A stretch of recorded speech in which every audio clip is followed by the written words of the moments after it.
Reynold tiger 2022 एक वर्षापूर्वी आपण याच्यामध्ये सीएनजी इन्स्टॉल केला होता. नमस्कार मंडळी, आपल्याकडे जी गाडी आली, आपण नेहमी गाडी आपल्याकडे फिटिंग झाल्यानंतर आपण त्याचं जो काही फिटिंग क्वालिटी वगैरे आहे ते दाखवतो. गाडी चालवल्यावर परफॉर्मन्स वगैरेचा कस्टमरचा जो फीडबॅक आहे तो दाखवतो.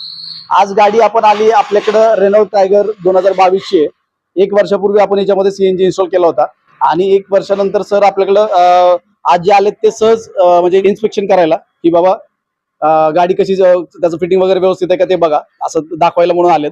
आणि त्यांच्याकडनं आपण वर्षभर कसा काय एक्सपिरियन्स आहे त्यांचा तर ते आपण जाणून घेऊ की काय वाटलं. म्हणजे फिटिंग पण दाखवतो की जे आपण जी वर्षभरापूर्वी फिटिंग केली आहे त्याच्यामध्ये कुठलाही एक स्क्रू सुद्धा इकडे तिकडे हल्लेलं नाही, तशीच्या तशी सगळी फिटिंग आहे, म्हणजे दिसते तसंच.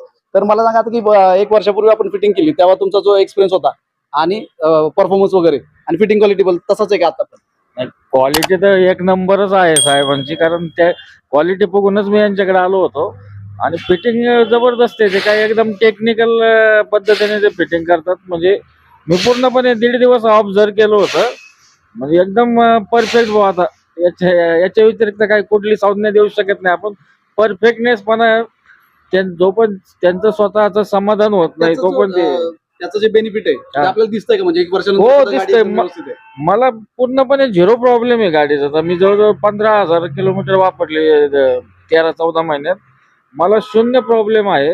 फक्त चला भाऊ इकडे आलो होतो कामानिमित्त, तर साहेबांना फोन केला, म्हणलं आहे का तुम्ही, मला थोडी आता 1.5 वर्ष झालं, जवळजवळ 14 महिने.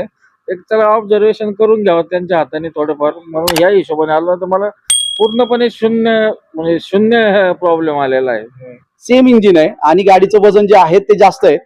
ट्रायबर आपली म्हणजे ट्रायबर जे आहे ते एसी मध्ये 26-27 ऍव्हरेज आतापर्यंत हायवेला काढलेलं आहे. नॉन एसी मध्ये 30च्या वरती जाते, 30च्या आसपास वरती म्हणलं तरी चालेल. टायगरने आतापर्यंत किती काढले म्हणजे ऍव्हरेज?